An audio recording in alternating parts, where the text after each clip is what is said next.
Professor at NYU. He's an expert clinical psychologist and he specializes in the science of relationships. All right, so Rick has also participated in the game that we're creating, the game of life hacks. So I'm gonna paste the link here for people to tell us what you're most interested in learning when we're sharing the findings with the public. So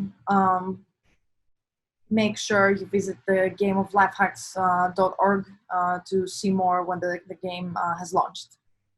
So Rick co-directs the Family Translational Research Group with Amy Slepp, and one of the key emphasis of this group's work is translating basic knowledge in prevention and treatment on improving adoption of evidence best practices.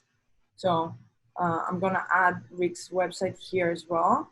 Rick, thanks so much for being here. We really appreciate it. The floor is yours. Thanks, Alki. I hope this will be a interesting and fun hour that we're going to have. So one of the things that, one of the main things we do at our lab is bring couples into the lab and basically watch them argue with each other. It's a method that's been in place for a little over 40 years or so. And I'm going to show you an example of what this looks like. This is actually from a documentary from the 80s, but the way this looks is an awful lot like what the videos we get in our lab are. Our quality is a little bit better than what you're going to see here, but hopefully you will get the gist. They were doing something out here when you came home, and what the hell did you do? You got angry with them right away! You didn't even say one nice word to them! I was downstairs, and the first thing I heard was this goddamn eruption from upstairs! You know what's happening when I walked in this goddamn house? They were doing something! They were doing something! I didn't tell them to do it! I was staying out of it! I was doing the things that I was supposed to be doing! I was letting them have the fun of getting up the goddamn Christmas tree! And you come in! You come in here and you just wipe them out! You know what's happening when I walk into this house? You don't do a goddamn thing! You know what's happening while I walk in this house? You know what's happening? Everybody is playing their goddamn roles to the hilt. And you just think you can just come goddamn in and I'm fucking tired of it!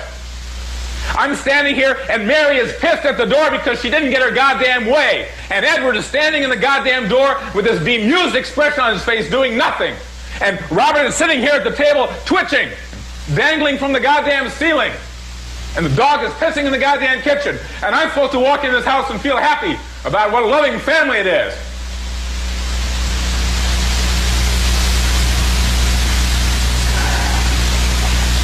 It makes me just feel like everything you do is a sham.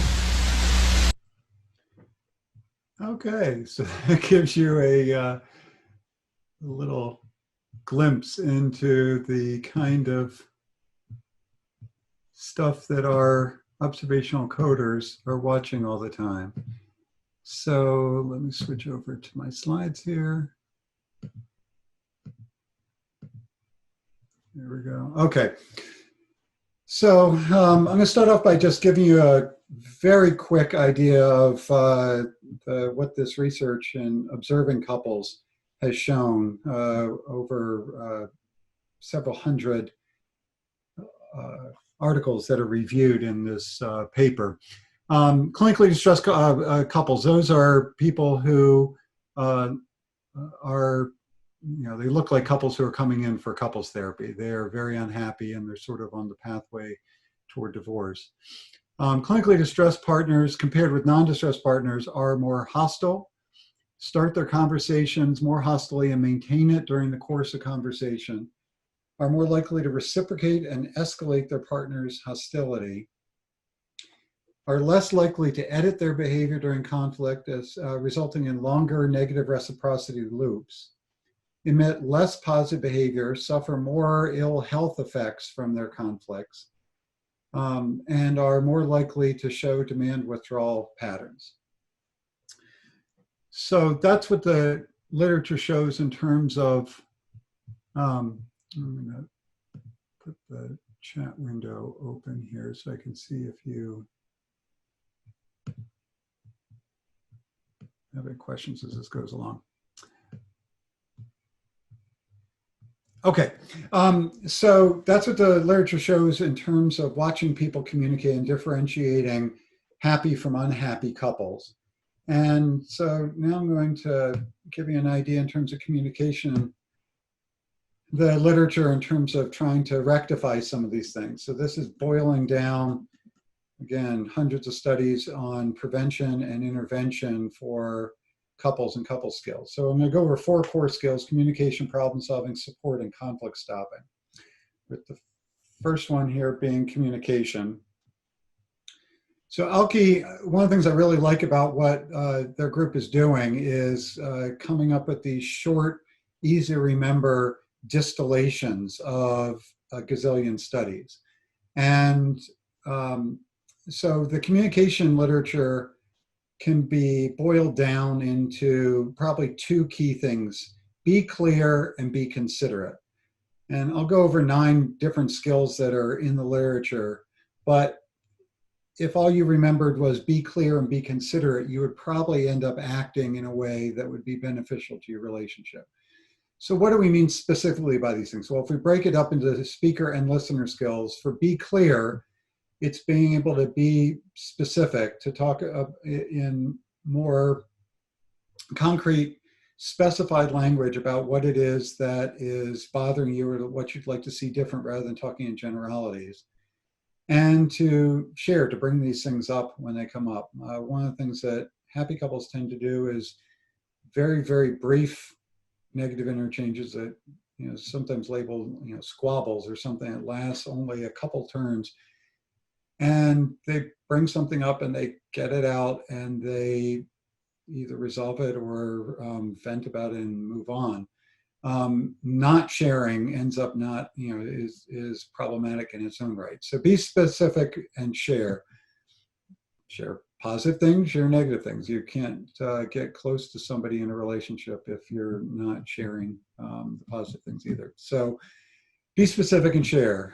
In terms of listener skills, pay attention, ask questions, and summarize. And I'm guessing, if you all are associated with Harvard, that most of these things are things that will be specific enough that you'd be able to run with them even without extra elaboration, but I can always elaborate if we need to. So in terms of be considerate, the speaker skills we're talking about here are including positives. Even if there's something negative or something you'd like to change that is being brought up, including some of the things that you do like or some positive things that you've seen, tends to make things go better. And related to that, showing consideration even when expressing negative views. It's one of the things that certainly was not going on in that clip, where the anger and the hostility swamped any kind of understanding or empathy that these people might actually hold for each other. And they tend to get back what each of them was giving. In terms of listener skills, being considerate would be letting the partner know that you're listening, even if you disagree. Listening is not the same as agreeing. And as best as you can, reserving judgment, at least until your partner's made their point. Okay, so those are some of the key things in terms of communication. Be clear and be considerate. Problem solving. Well, this is the classic steps of problem solving. We're actually doing some research right now with about 1,500 couples, trying to see whether this is actually what goes on in relationships. And we're not sure it totally does, but this has been something that has been ported over from the problem solving, the individual and business related problem solving literature for decades. And we're going to see whether this is actually what goes on. But it's a good idea no matter what, even if it isn't necessarily exactly the way everyone resolves things. But clarifying the problem, if you aren't talking about the exact same thing, it's easy to be talking past each other or getting in each other's way. So clarifying, making sure that you're specifically and concretely talking about the same thing. Now, this next one is where people really tend to fall down. Brainstorming in business kind of situations, so that's all well and good, but that's not the way people tend to do things, is sit there, you know, getting a whiteboard and sitting there writing up every kind of solution or create something. It's sort of a forced kind of thing in business situations as well. It's not what people naturally gravitate to. But where couples really get into trouble is where each person comes up with one solution and then they go back and forth, sort of digging in, trying to convince the other person that their solution is better than the other person's solution. And the trick here is that if each person thinks of a minimum of 2 solutions, it breaks that kind of fixedness where you have to defend that one solution. You're already having some cognitive flexibility in your own solutions, which then makes it much more likely that you come up with something either that you both like or some hybrid of what you're each coming up with. But it enforces a flexibility that's a very easy thing to do, to be coming up with at least more than one per person. And that is a huge way to avoid falling into that hole. Once you've laid them out, discussing the pros and cons and agreeing on what your strategy is going to be going forward, putting into action, then reviewing whether or not it's working and starting back again in refining the solution if it is not completely working. Okay, so be clear and be specific. Problem solving in a organized kind of way where you're coming up with at least 2 solutions each. Well, with support, there are 2 types of support that you can provide. One, actually there are 3. We don't have the third one on here, but I'll throw it out there too.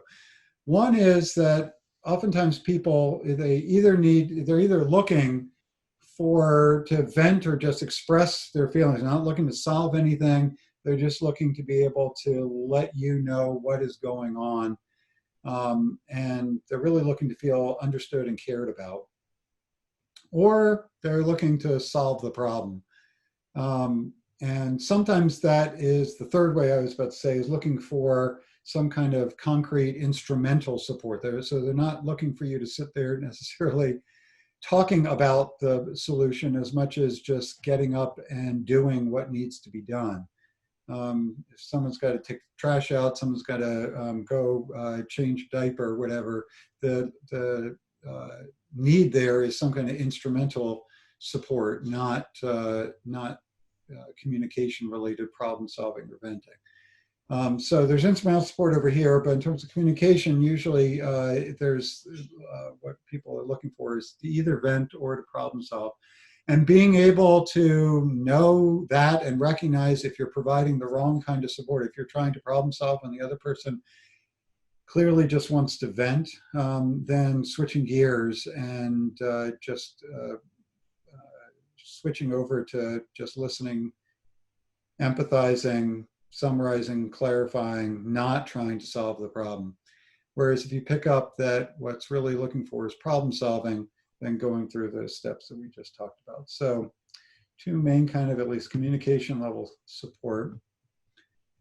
And for, conflict stopping, being able to find ways of not getting in those reciprocal hostility loops that we were just talking about. So one of the key ways of being able to do that is to recognize that the way you're perceiving things is a little bit skewed, because the way one partner looks at it is he started it and this is how I reacted and this is how he replied. So it's very linear. Of course, the way he sees it tends to be, well, she started it and this is how I reacted and then this is how she replied. So they're punctuating the beginning of the problem or the conflict at different points and tend to then see themselves as merely reacting to provocations from the other person. And the way outsiders would tend to see it is that this is really a loop, that she's doing something and he's doing something and she's responding to that and he's responding to that. and it's going around and around. And if you recognize this, that seeing it as a loop as opposed to seeing it as a linear sort of self-serving way of framing it, actually gives you a tremendous amount of flexibility and power to be able to stop the reciprocal loops. So this is something that we call don't take a turn. And Alki has got something summarizing this that's going to be coming out in one of the games that the Decision Lab's doing. This looks different if you're talking about different ways of not taking a turn, depending on what's going on between the couple. So one way is if they're both escalating, not taking a turn is to do something different other than escalating. So he's getting mad, she's getting defensive. He's recognizing that this is what's going on, and so he downshifts, catches himself, takes a breath, downshifts, and calmly shares what's frustrating him, and including something positive, which will probably then break them out of this place where they're just mirroring each other and escalating in response to the other person's escalation. That's one way of not taking a turn if you are both escalating. Now, if you're avoiding, you might think that you're not taking a turn because the other person's escalating and you're not, but your avoidance often is the very thing that is causing them to escalate, and vice versa. So it might look like she gets mad, he stops listening, and she does something different. She tries to catch herself and more calmly, it's not necessarily 100% calm, but at least de-escalating from where she was at, and tries to get her point across in a more clear and considerate way. That's more likely then to break him out of his avoidance and her out of her escalation than each of them just continuing to double down and do the same thing over and over again. Same thing can go on, of course, if he's recognizing what's going on, he's trying to avoid, and that's just causing more escalation on her part. He can show that he's actually listened to her. That's a great way to get somebody, if you've been avoiding, to stop escalating as much, by actually showing that you get it, that you're understanding. So that's the way to break out, to not take a turn from this escalation avoidance kind of loop. Now, if you're both avoiding, the way to not take a turn, obviously, is to take a step away from avoidance by either person. So she is upset and avoids bringing it up. He knows she's upset, but hopes it just will go away. And she lets him know what's bothering her. That's the way to break out of each of them taking an avoidance turn while still using the clear and considerate framework. Now, there are times where you are getting into one of those loops and it is getting quite non-productive, and don't take a turn tends to work better at the lower stages. And if you're getting an argument that is similar to the one we just saw in the video, using the more, in case of emergency break glass kind of skill of pause, calm, and think, where one or the other person will ask to pause the conflict, especially if you have an agreement ahead of time that this is an okay thing to do. Step two is to both people just try to separate for a few minutes to calm down and focus on physiologically calming yourself down, deep breathing, whatever's necessary to calm yourself. And to think about how you got into this situation, this loop, and what you can do to be able to make things better. So there are a few ways that you can really screw this up. One is to pause the conflict and not use that time to calm down, not come back and make the other person not trust that pausing is a useful thing, but it's more of a game playing kind of thing. You can really play games by saying something super nasty and horrible and then asking to pause, thinking that that's going to be almost like a boxing match where the bell is going to save you. So that's a great way to screw it up. Not calming yourself down, but sitting there using the time to rev yourself up, thinking about all the ways in which your partner is hurt you or was wrong or was unreasonable, and using that time to think your way into being more angry are all ways that one can mess this up. But if you actually are using it in a way to stop the reciprocal loops that are just keeping you into something that's non-productive, calming yourself down and then thinking about what can I do to make this better is a way to be able to turn that non-productive escalating argument into something that actually can end up being beneficial, because the problem is probably not going to go away. So related to that, just as one last little thing in terms of being able to do constructive things for our relationships, is tapping into the science of self-regulation, where, again, we often see these things as us being more reactive to things that our partner is doing, especially things we don't like. And if you take responsibility for things that you can be doing that end up making this more of a virtuous cycle rather than a problematic or escalating one, you can often end up making things go a whole lot better, and not relying on waiting for your partner to take the first step in doing something improving, or if they aren't nice to me, I'm not going to be nice to them. It's up to them to be able to turn things around or make things better in this relationship. So how does one use self-regulation in that kind of way? Well, there have been a gazillion studies in social psychology on implementation intentions. These are very, very simple plans. If blank happens, then I will blank. And you repeat this you come up with your plan for things that are particularly problematic and what your plan is going to be. And you repeat it several times to yourself until you feel like you've really got it down and you can envision exactly what's going to happen. And the more specific you are in terms of what your plan is, the when, where, and how your behaviors will be performed will improve your success. The thought is that this works by shifting your behavior from trying to use conscious, effortful self-regulation, which is really hard when we get aroused and physiologically activated and angry especially. Anger tends to be a self-justifying emotion. And so when we get angry, our behavior tends to feel right at the time, even if it isn't actually beneficial in the long run. So by shifting control of the behavior to situational cues, the situational cues are the thing that you feel like you're reacting to. And so by coming up for a plan for how you're going to react differently, instead of just allowing yourself to feel like you were justified in your reaction, it's a great way to be able to use self-regulation in a way that is beneficial to your response and your relationship.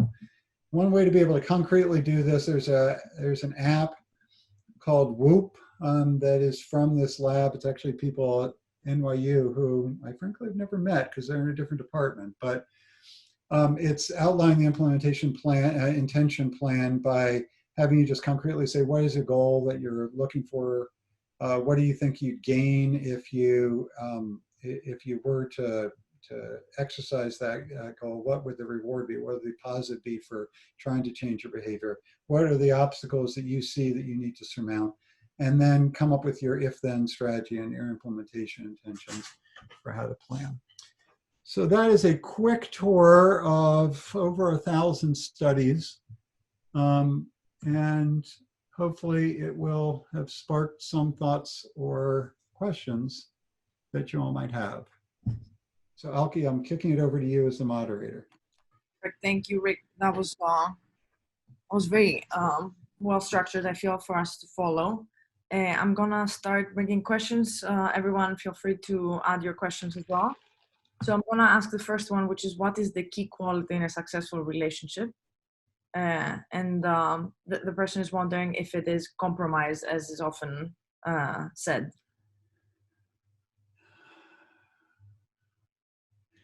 That's a really good question.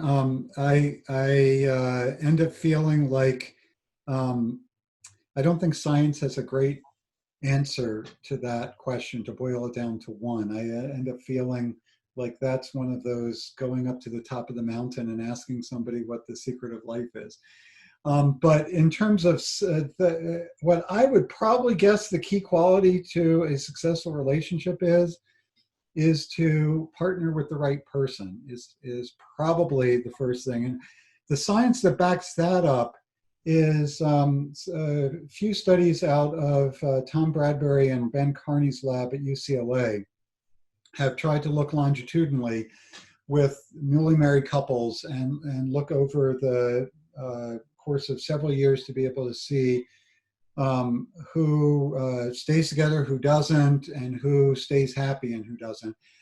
And it's a combination of two things. One is people's personality, and that's one of the things that I mean in terms of marrying or partnering with the right person. Because the definition of personality traits of these things are stable. They're very hard to change. They tend to be sort of temperamentally there from infancy on. And so if you're with the wrong person, the chances you're going to move them very far from their set point is not great. So if somebody is congenitally irritable and has sort of a negative view of most things in life, and you're sort of positive and cheery, it's understandable why you might get drawn together at the beginning, but it may not be something that would stick. So there's personality, but then there's also people's behaviors and the way they interact with each other. And those two things are sort of the key ingredients in the success or failure of people's relationships.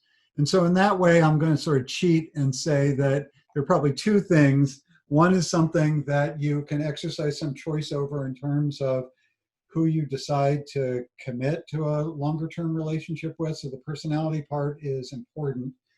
But the second thing is some of these things that you can be doing to help be as happy as the two of you can be in terms of being supportive, communicating better. And we left out some of the things that Alki and I have been talking about in one of the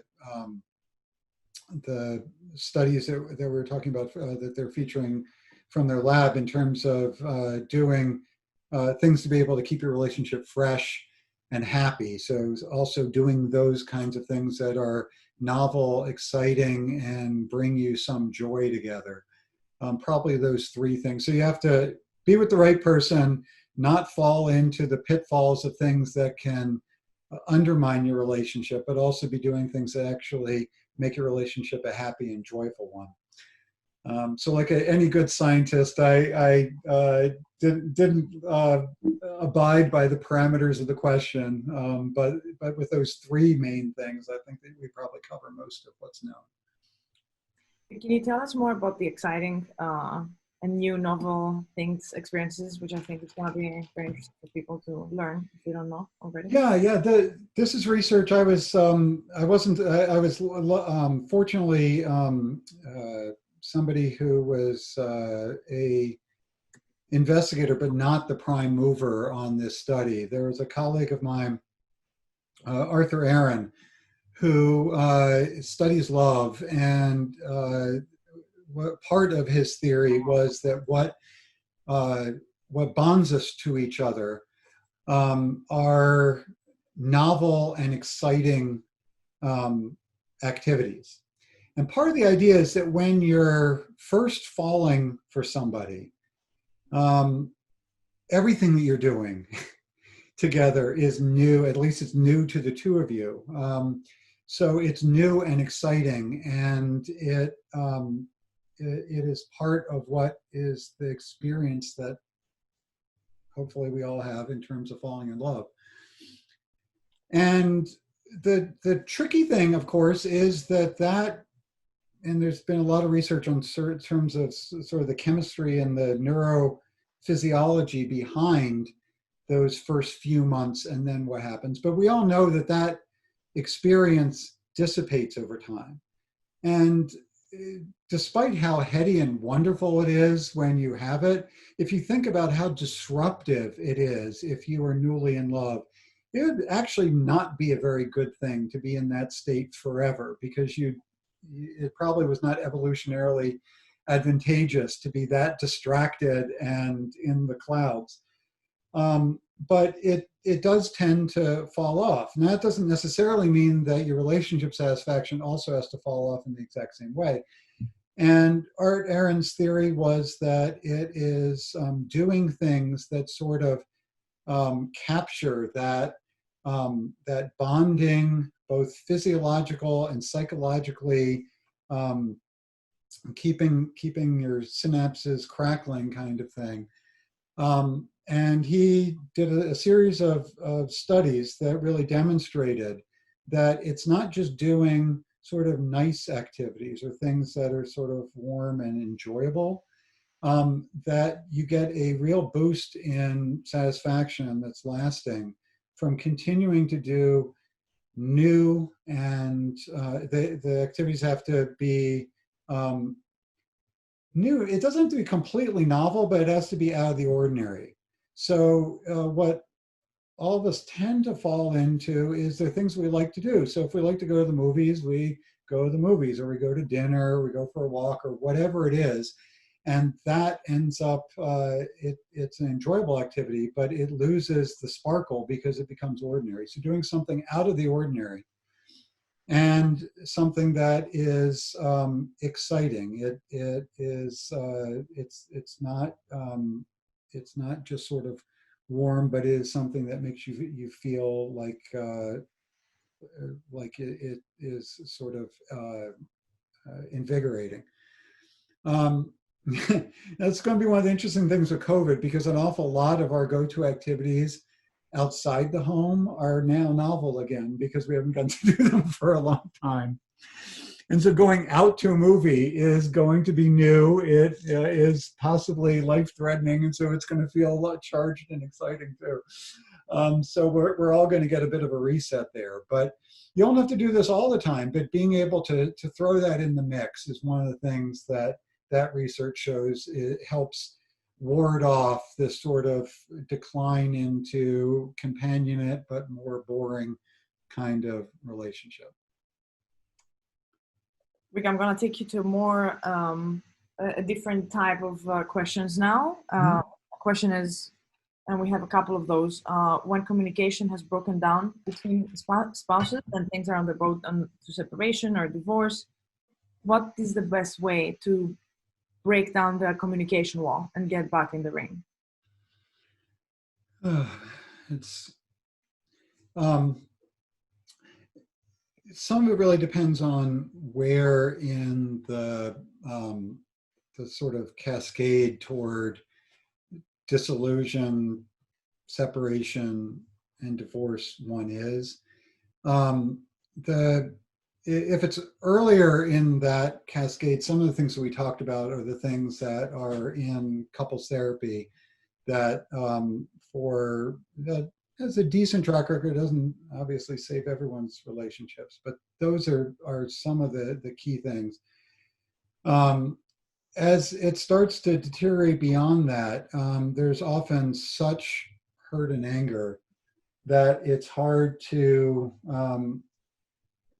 even be able to focus on, even for people who decide we should act a certain way for the best interest of the kids. Sometimes there's so much hurt and anger there that it's hard to be able to hold on to that. But being able to focus on some of the self-regulation, what I would recommend is some of these self-regulation things I think are some of the key things of being able to how to make the best of those situations. Being able to recognize, what can I do? What are some of the traps that I fall into? What are some of the times where afterward I say, oh my gosh, I fell for that again. I always fall, when they do this, I always tend to do this, and it feels good at the moment. And it's either, I was doing something that I didn't want to do in front of the children. I was behaving in a way that I told myself I wasn't going to behave at all. So being able to recognize where some of those traps are and being able to come up with a plan for when that happens, when you get that kind of provocation, what can you do differently? That at the very least, you end up feeling okay about the way you behaved. You can't change your partner's behavior. You have no direct control over your partner's behavior. You do have direct control over your own behavior. That ends up being a pretty powerful insight, because you then have at least some hope to be able to have indirect influence over your partner's behavior. Now, that's not control. They still might act like a total jerk. But the only way you're even going to have any kind of influence, any kind of indirect control, is through your own behavior. And so being able to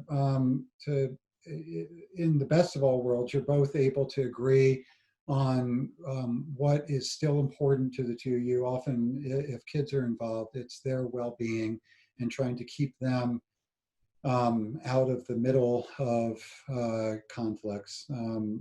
But focus on what you can do, so that at the very least you feel like you were proud of your own behavior. Another a question is, how can you calm down a partner who gets angry at everything? Okay, so I'm going to go back to the response I just made. You can't. In the way that question is posed, I think would probably benefit from some kind of third-party intercession. If that's really the way things feel, then going to couples therapy is probably in order. Obviously, the other person has to be amenable to that, which is not always the case, especially for angry people. But I would again be focusing on the self-regulation aspect of things. Well, two parts to that question. Number one is focusing on what you can do, but also recognizing that if you're with somebody who's perpetually angry, that can often end up being a trap, especially if it's getting into the realm of being emotionally abusive, or being in a climate that is not healthy to be in. If it's not something that is occasional, if it's something that really does feel like it is the climate as opposed to the weather, that you would really have to be asking yourself, is this a healthy situation for me to be in? Is it a healthy situation for kids to be in? The difficult or bad relationships are among and this makes complete sense, some of the strongest impacts on our health, because they tend to be chronic. And so if you're in this chronically stressful situation that you have very little respite from, it's a very unhealthy situation for kids to grow up in. It's an unhealthy situation for adults to be in. And so if the self-regulation that we were just talking about isn't enough to make you not feel like you're with a perpetually angry person, I think being able to get some outside input to either correct the situation or be able to have you end up living in a healthier home environment. Another question is more general. What are some tips to manage expectations in a relationship? Oh boy, these are great questions. Again, I end up feeling like I'm not suited to be the bearded person at the top of the mountaintop. So managing expectations, nobody is going to be able to fulfill all your needs, and certainly not all your needs all of the time. And so one person's realistic expectations are not necessarily the things that somebody else thinks are realistic expectations. We have different childhood experiences that give us a different model for what relationships can or should be like, and we bring that along into our adult relationships. But I guess the question ends up being, in what ways is your partner or you potentially falling short of your expectations, and what, how much of a deal breaker are those expectations? So are you settling for a relationship that's never going to be what it is you hope that it would be?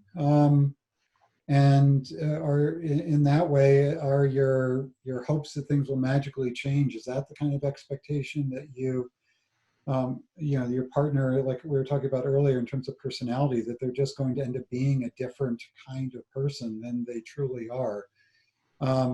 If those are your expectations, then that's something that is good for either individual or couples therapy, where being able to get some input into whether your expectations are reasonable, or whether they're outside the bounds of what is really possible.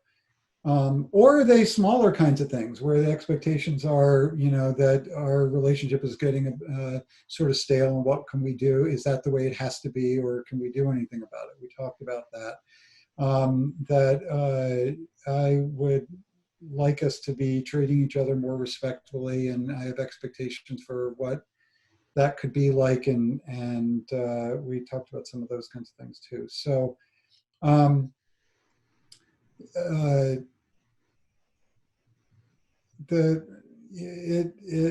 it's a rough thing, and it goes more, it's some of what cognitive therapy deals with, but it's a little bit more of wisdom and a little bit less of scientific psychology in terms of what are reasonable expectations, and whether that's, you're just not with the right person who can fulfill those expectations, or whether your expectations are out of whack. And it helps to have either friends or a professional help you with those things.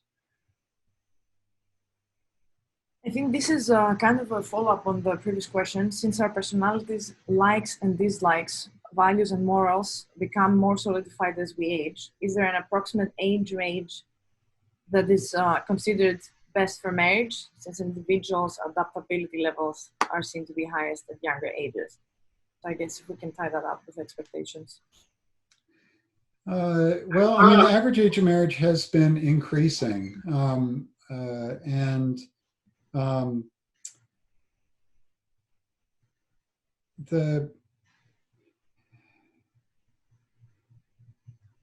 that's a good question. I mean, just demographically, people who get married quite young, in their late teens, tend to have a higher divorce rate.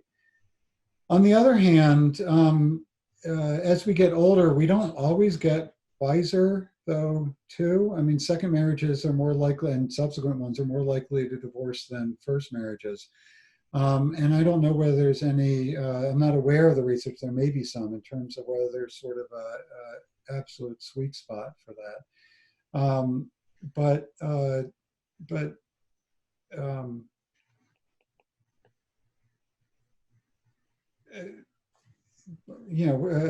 Probably, especially given the way the trends in our culture have been, that with emerging adulthood, in people's 20s, where they're getting their lives more sort of settled, and haven't often completely fully launched, often because of extended education and things like that, that waiting to be making commitments until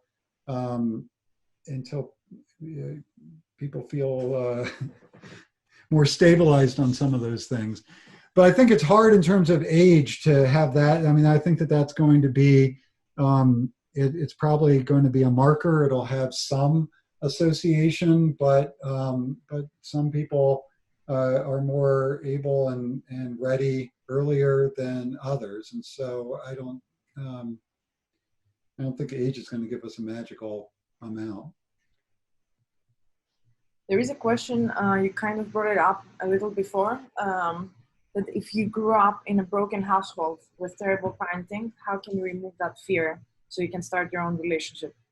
And then there's another question that we could combine. How can you deal with trust issues when trust has been breached in previous relationships?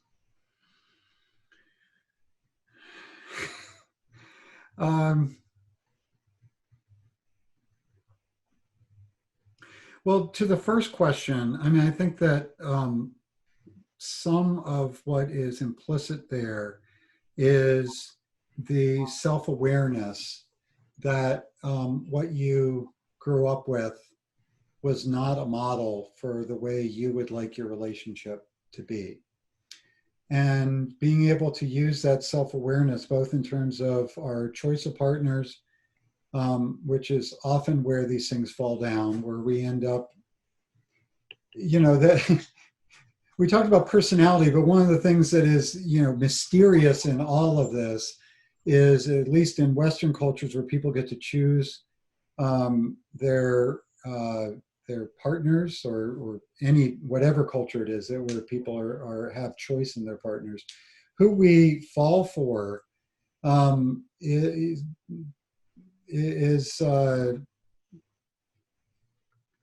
not, it's not completely under our control, and it often tends to replicate some of the things that if you were in a home environment that you feel like wasn't the healthiest, it sometimes ends up, you get attracted to people who replicate that rather than are different from that.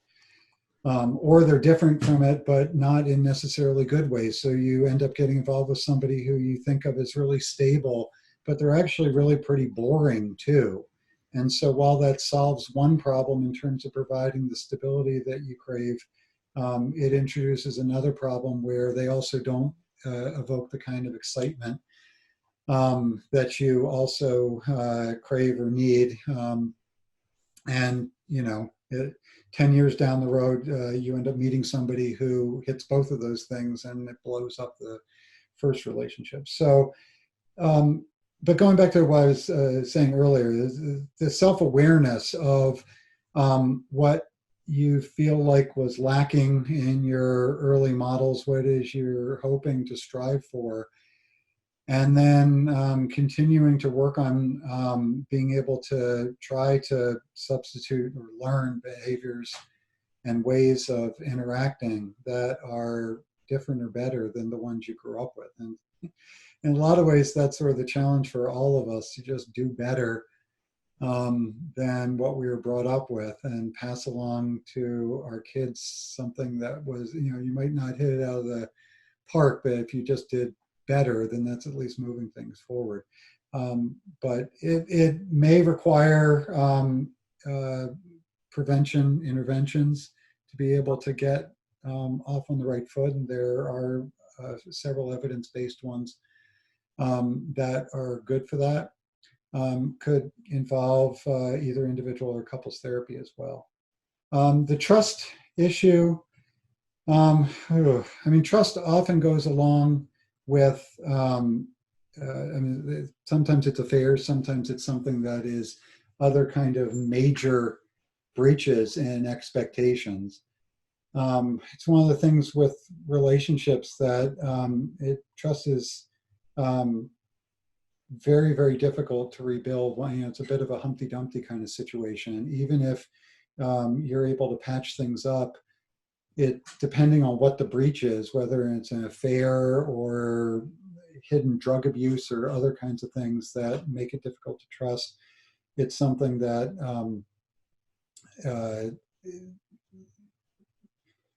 one can, especially working with a therapist, set up parameters for what's necessary to be able to continue the relationship and start to rebuild that that trust slowly, but it's a very slow process. We have 4 more minutes, and I'm going to ask some more specific questions. If you can just answer at this point 3 minutes. If you can answer just very briefly, so we can get to as many as possible. One question is, does this all work if someone's cognitive function is reduced? Can be, but it's harder. Again, I would be focusing on the self-regulation. If you can't, you can focus on what you can do and hope that that influences the environment to be able to make things go as well as they can be, but it might not be the way you'd completely like them to be. Another question is, do all these things work in a long distance relationship? I don't know literature wise, not up on that in terms of long distance relationships. I do would hazard to guess that it's easier to have a long distance relationship now than it ever has been, where being able to talk to each other anytime you want for free, to communicate throughout the day, to be able to see each other in the way that we are right now. I was in a long distance relationship in the years before we got married, and that would have been absolutely magical if we had been able to actually see and interact with each other in that way as much as we wanted. So yeah, I mean, it's a bigger challenge to surmount if you're not going to actually be able to be with each other, but doing as many of these things as possible. And the more, I would imagine, the more face-to-face, the better. But somebody would have to look into the scientific literature on that to bear that out. How can this work if a partner has lost short-term memory? Ooh, wow. Again, I'm gonna fall back on the self-regulation kind of approach, doing what you can do. But I would suggest working with somebody whose area of expertise focuses on that kind of thing. I think it'd be really tough because a lot of the things that you might be trying to come to some kind of agreement on, they might not remember or be able to enact in quite the same way. So I would probably be looking for ways to be able to compensate for the loss of the short-term memory with a lot of note-taking and posted things and so forth. But I would imagine that would be a really tough situation. Is emotional focused therapy similar to this approach? Emotion focused therapy is less skills based than this, and tends to focus more on being able to sort of get past some of the harder, more defensive emotions like anger and defensiveness, and understand the depression, anxiety, sadness that often lays behind some of those things, and help to reconnect people. So it is less skills based and more in-person experiential based. It has a evidence-based track record too, so that is one of the evidence-based approaches. In some ways, I think it mostly depends on what people are looking for and whether they find that kind of approach appealing versus a skills-based approach, and because they're both good and they both have a track record. Right, and the last question for today, is there an optimal age for marriage? 28. Okay, so there isn't. It depends on the person, is the answer? Or is that?